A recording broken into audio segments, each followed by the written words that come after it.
Hello, my name is Pablo Requena and I would like to show you today how I make the slots to for the neck to receive the sides.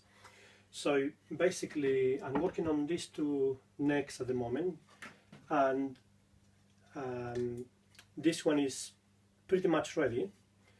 There's still lots of work to do, but for the purpose of what we're doing today, I can show you what we are going to be working on. Basically, once we have the block which is going to make the slipper and the thoque, basically we're going to be making these wedges, and this is an offcut of one side, so you can see how this works. The side will go into this part of the wedge, and then we will bring the wedge in and it will be locking the side in place. This is a really good way of doing this joint because it's very strong and a very good fit. So structurally it's a really good way of constructing the guitar. So how do we do this system? Right, I've got one here that we can do together. So in this one, I've got this one is ready, this side is done, and you can see that I've got laid out here all the lines that we're going to be working with, and I've marked them with a scalpel so that they're nice and thin, and this is the wedge shape that we're going to be removing, and over here you can see the rest of the lines there. So I've already did a video a few weeks ago during one of the courses that I was doing in Malaga, and in that video I showed how you can do one of these cuts by hand using a Japanese saw, but inevitably every time you do it by hand there's going to be a little bit of cleaning up to do. So if you are making more than one guitar, or you're thinking that you want to build guitars in a regular basis, it's good to make a jig so that you can make these cuts really accurately and already clean and ready to go. So this is where I've got these two little simple jigs. This one first, you can see that this side is 90 degrees because this side here is 90 degrees. This is the one that we're going to be using to cut this line in there. But we have a very slight angle here. It's actually a 2-degree angle. So I have that angle into here. So this would be the center of the neck, and here we have a 2-degree angle. So if I line up this part of the jig with the line that I need to cut and I clamp it together, I will be able to rest my saw in this side to use it as a guide to be able to do a very accurate cut. But you'll say, well, you need one for the other side. Well, actually this jig, if I remove this bolt here, I can take this section and bring it over to the other side and screw it from the other side, and that will actually reverse to do the other one. Right, so let's get on with it and let's cut it so that you can actually see how it works. So the first thing to do, very important, is to line up the scratch line that I made there, which I need to cut, with the face that I've got here. And just to check, I need to see that this is parallel to the center, and I think it's pretty good. So I'm happy with that position there.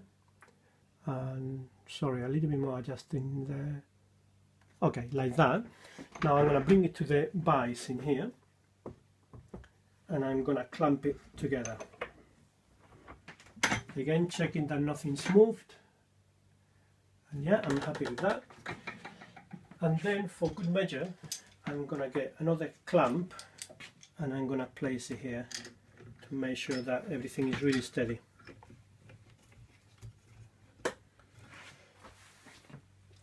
Also, with a ruler you can check on the other side. If you can round this side, you can see what I'm saying. If I put the ruler here and I place it here, I can see that it lines up perfectly with the cut that I want to make. So once I check that everything is going well, I'm going to use this Japanese saw, and the reason why this saw is very good for this is because the teeth are flush with the sides. So it means that I can rest the saw completely flat into this jig and it will cut all the way through. Right, so I'm going to start doing the cutting.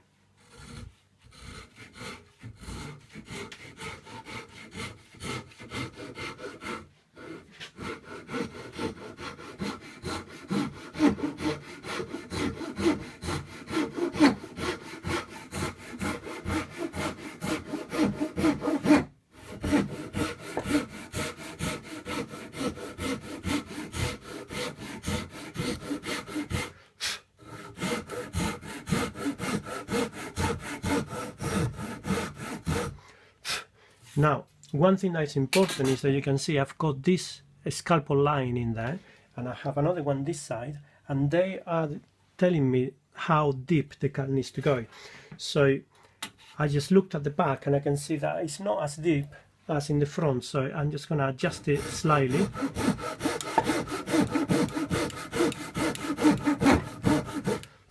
And then I'm going to check again. And now I can see that the distance between the edge of the teeth and the line is the same in both sides. So now I'm going to carry on.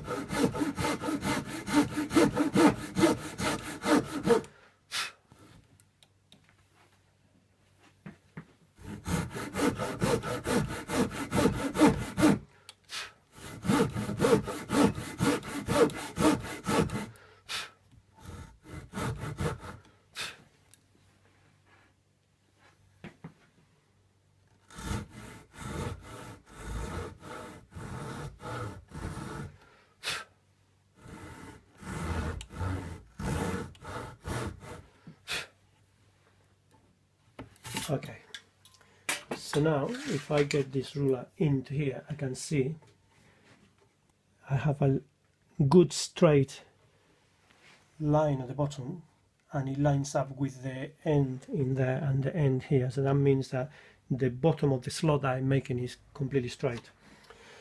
Right, so now we have the first cut to be able to make the housing for the wedges. So now we're going to use the second jig. Now the second jig is completely different, and as you can see, the first cut was 90 degrees to the face of the neck, but the second one does have an angle. Again, that angle I think is about 3 degrees, but you need to work it out for your own requirements. Whatever the angle is the same angle that you need to have between these two faces here. And having this face completely straight, I can do the same thing in here, line it up with the cut along here, but this time I am gonna have the jig very slightly lower, about 1 millimeter, which is the thickness of the blade, but I want this edge to be parallel to the scalpel line that I have. Also, if I look along this side, I can see that it's pretty good as well, quite parallel to the cut at about 1 millimeter away. So now, also one thing that you can see, that actually this jig will do both sides, because I can bring it to this side to use it on this other side, and you can see how I've already done that side, and it works really, really well. So I'm going to put it together, and I'm going to do the second cut. Like that over there.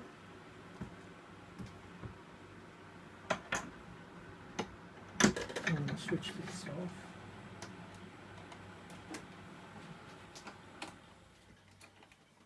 Fine. Now let's check again.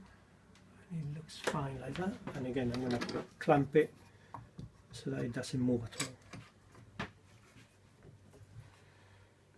So now I'm ready to do the second cut for the wedges.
So what I'm looking here is at the tip of the teeth, and this little mark that I've got there, it's about 1.5 millimeters, and I can see that in this side is a bit more, so I'm just going to open up the gap at the back, and at this point is when I need to do it quite gently and slowly so that I can be as accurate as possible.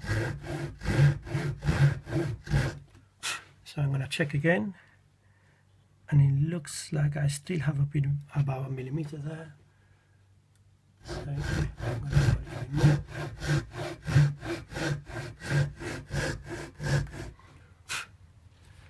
Right, so it looks like I'm now cutting the line a little bit, but I'm not quite there yet, so I'm just going to go a little bit like that, and then I'm going to bring this ruler in, and I can see that that doesn't rock. It's a straight line between my mark in this side and my mark in the other side.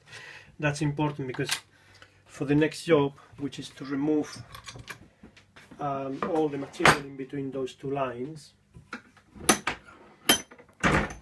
if that line is completely straight, or that cut of the bottom of the cut is completely straight, it will really help me to find a flat level on this face here.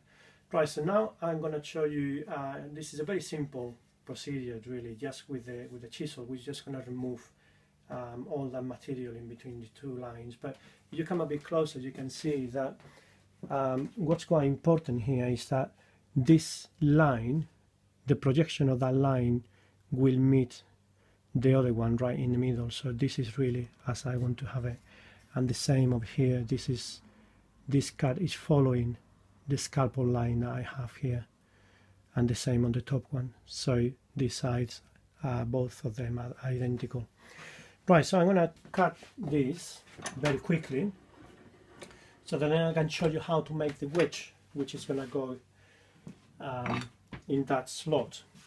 Right, for this job I prefer to sit down because then I have a bit better control over the chisel. I like having the arm right next to my body, so that way if I have my arms away from it, it's difficult to control the movements of your body, but doing it quite close to your body, you're able to keep the chisel quite steady.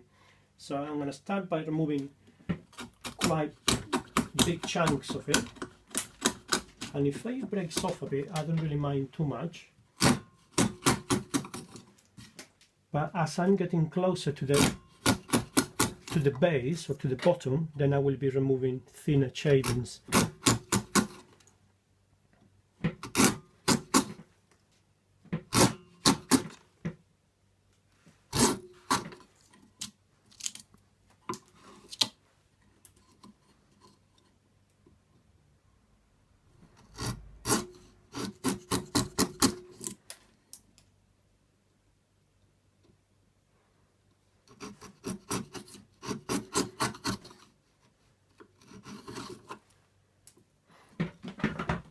Okay, here I'm nearly there, but in this side I can use the scalpel line that I used to mark the line to get the chisel into it.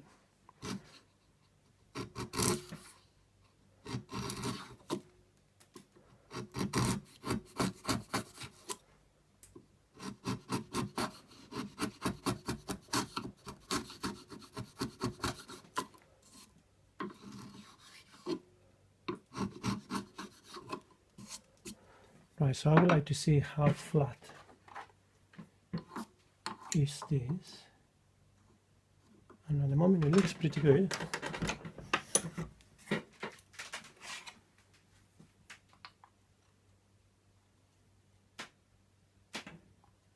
Okay, well, I'm happy with this for now. So we're gonna make a wedge to fit that slot.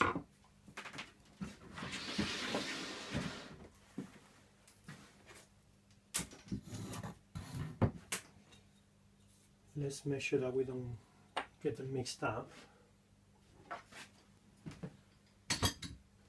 Right, so here I've got two pieces of cedar. These were like this originally. I just cut them down the middle in the bandsaw, but already with the rough shape of the wedge that I'm going to be cutting. I have a template, and I know that this template will fit into my wedge there, so I can use it to mark the line and then cut it in the bandsaw. But this is just a rough cut, and you can see how this is really a lot bigger than we need. And now not only doesn't fit, but also these two sides are parallel, but these two sides are not parallel. So we're going to see how to work with that. So the first job is to get my jack plane, and I'm going to put the jack plane on the vise, but be very careful not to tighten the vise too hard, because this is a weak area of any plane. So if you compress too hard into here, you could deform it or even break your plane. So you need to make sure that you hold it nice and tight, but don't overdo it, because you don't want to be buying another plane every time you do this job. Right, so if you come round to this other side,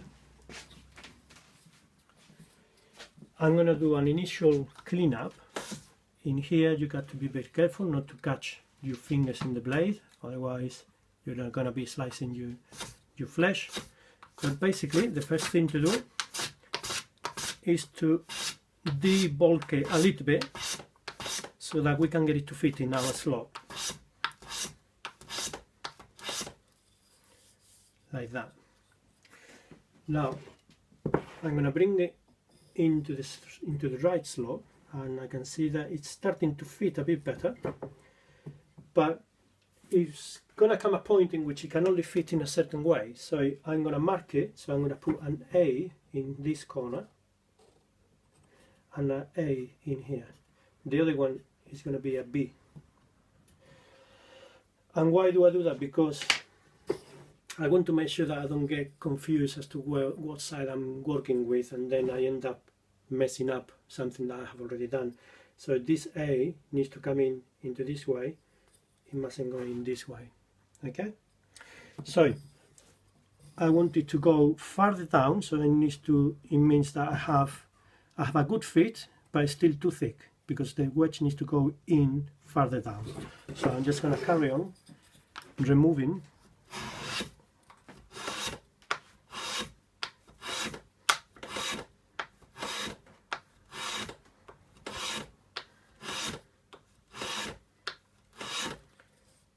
Have a look again. You can see it's going down, but now it's not such a good fit. It's a bit loose at the top and tight at the bottom. So as I carry on removing material, I need to bear that in mind. So I'm going to be removing a little bit more from this end than from this end.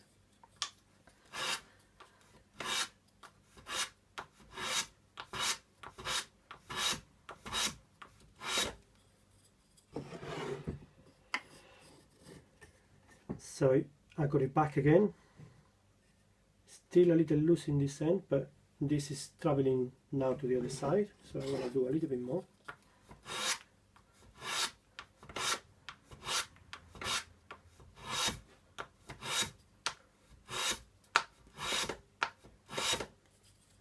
Okay, so that's fitting very well. And now I have to make it fit along this side, but it just happened that as I was working with it, without wanting, I did put a bit more pressure in one side than the other one, and it just happened to be in the right way. So actually it's already fitting really quite nicely into all the slots. There's a little gap here, so I'm going to remove that one. But you can see this side and that side, they both fit really well. And also along here and along there. So I'm going to get that to fit better, and I can see that this gap here is a bit bigger in this end than in this end. So it means I need to remove a little bit from this side here. So I'm just going to put some marks so that I can see what I'm doing. And again, let me check. I need to remove some from this corner here. So to remove some of that edge, I'm going to bring the wedge to this side of the blade. Okay, and I'm just going to remove some of that. You can see that I haven't touched any of that. I just removed a little bit of this side. And then I'm going to bring it into the middle. But I have two facets now. So I'm going to start cutting on the new facet that I've made. All the way until I remove all the marks. And that means that then the whole face is being cleaned up.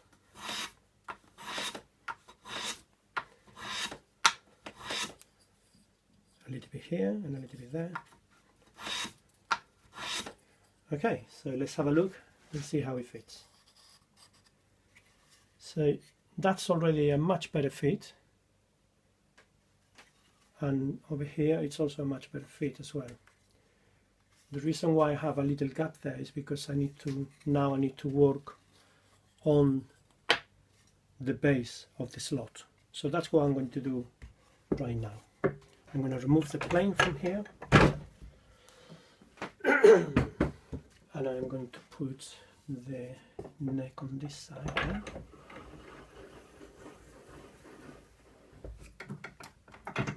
And it might be better I come on this side. Now I've got a little bit of sandpaper, which is it's got a little bit of self-adhesive self-adhesive sandpaper, and I'm gonna put it on that side. So my wedge goes in like that. So in this side I'm gonna put a little bit of sandpaper, and basically you want to cut it a little bit bigger, stick it well, and then on the bench cut off the excess so that you got the edges going well into that block. And then I can use the wedge itself to tidy up that face.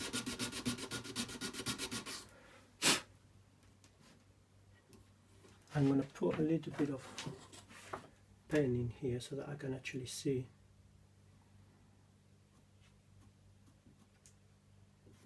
what I'm doing.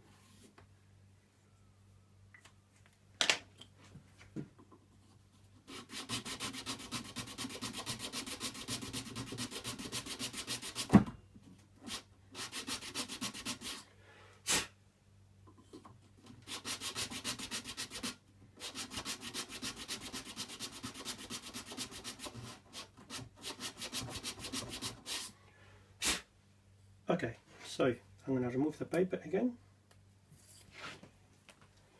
and you can see I still have a tiny bit of black remaining in there and a tiny bit of black remaining there, but I'm going to see what it looks like, because if it fits well enough I'm not too concerned about those two bits in there. So I'm going to bring the wedge in. Everything fits really well there, along here and along here, so I'm happy with that. Now there's one more thing, and it's that actually we need to make this wedge so that we can fit the side in between in the same way that we have this one here. So I'm going to get this wedge out of here, if I can, with the hammer.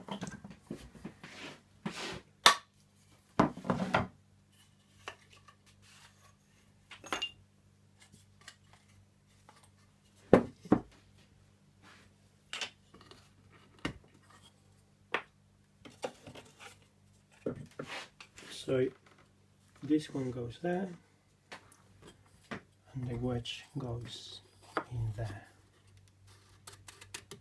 and you can see that if I have the side in place, the wedge is too thick, because the wedge needs to go all the way through so that it sticks through in that end and in that end.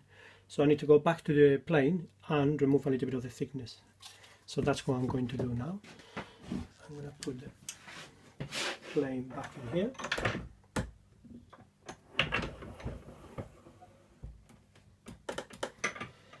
And if you can decide,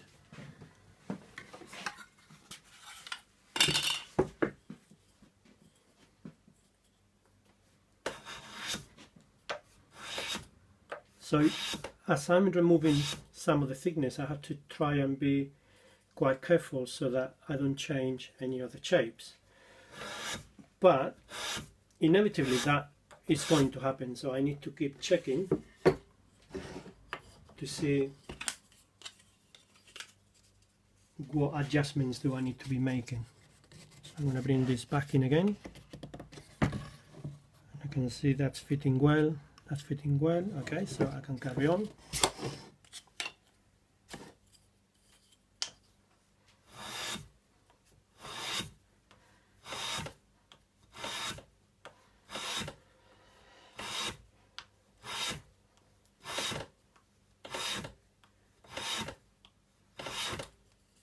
Okay, I got the feeling I've put too much angle here.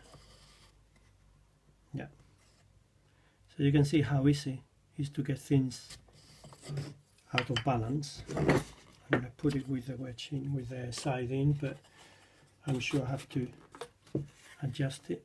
Yeah, because now I've got some movement on this side. So I need to close that angle. So I'm going to cut a little bit from this side and then from the middle.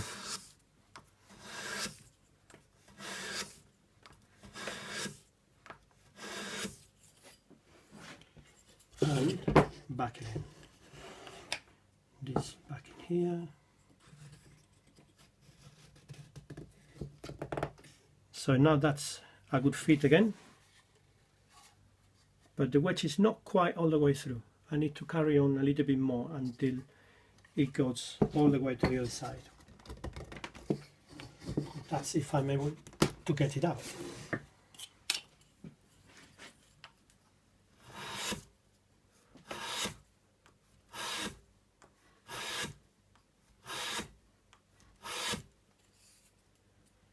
So let's check again.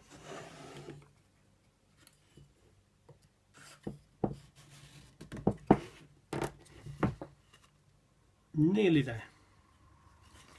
Let's check all the sides. That looks good.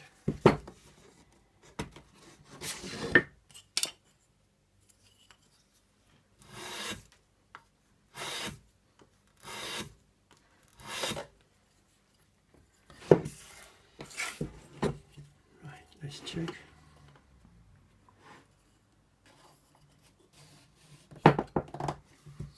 And that's it. That's enough. So you can see that we have a very nice tight joint between the heel and the side. That would be exposed, so it's really important to get a really nice joint there. But all the other joints are very important because the better the joints, the more structurally sound that this joint will be. So there's one more thing to do here. I'm going to remove the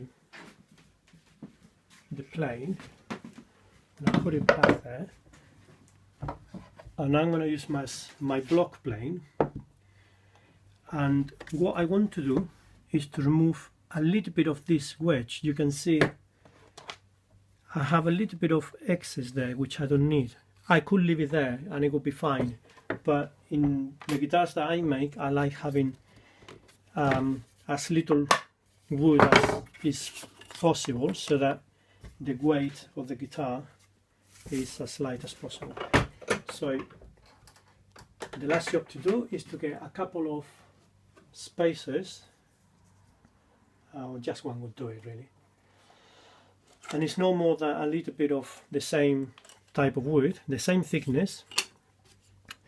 So I'm going to put it in place and I'm going to drive the wedge in.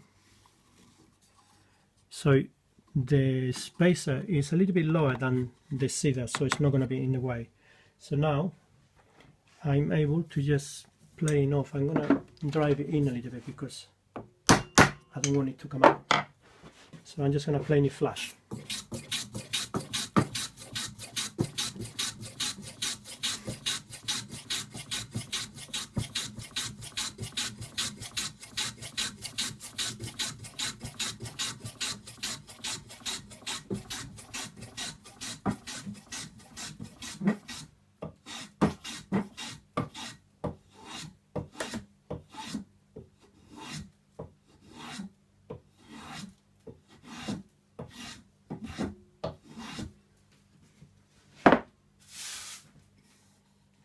A little bit more.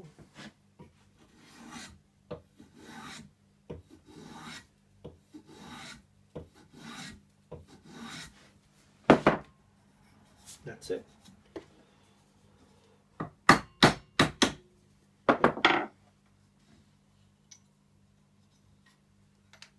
So this is the wedge that it's going to be holding the side in place. So all I need to do is to do the same in the other side, but I will do that when I finish this video. And yes, you know, it's a bit of a long video, but I want to do it in real time so that you can actually see what's involved in doing this, how long it takes, and you know, it's got lots of little steps, but if you do it carefully, it will work out really well, and it's not too difficult to do. If you have any questions or something is not very clear, please let me know, and I will try to answer your questions. And so until the next one, thank you very much.